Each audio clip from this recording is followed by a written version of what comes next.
Зур эш башлар алдыннан кеңеш уңаш итү бердә артык түгел. Район башкарма комитеты җитәкчесе Әсгат Габдуллин җитәкчелек иткән җыелышка күп катлы йортларга хезмәт күрсәтүче идарәче һәм энергия ресурслары белән тәэмин итүче оешмалар җитәкчеләре һәм белгечләре чакырылган иде. Аларга Татэнергосбытның Нурлат бүлекчәсе җитәкчелеге һәм баш белгечләре белән күзгә күз карап аралашу мөмкинлеге тудырылды.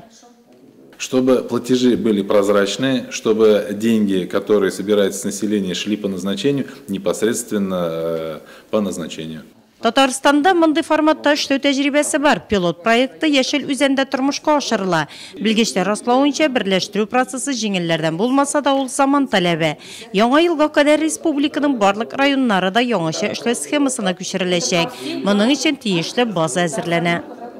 Есть кое-какие вопросы, непонятки есть со стороны управляющей компании. Мы сегодня собрались, чтобы обсуждать, что все непонятки вот сегодня мы должны решать. Конечно, 100% они, наверное, и не решатся сегодня, но тем не менее свои вопросы, что будет дальше, какие налогообложения, какие там другие параметры, что-то непонятки у нас есть.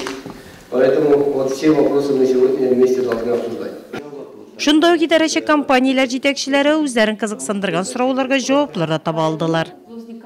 Мы ускорим все вопросы, которые связаны с договорами. С нашей стороны, наши хотелки, мы уже это говорили заранее, вы уже тоже пошли в уступку. Конечно, вам тоже за это спасибо.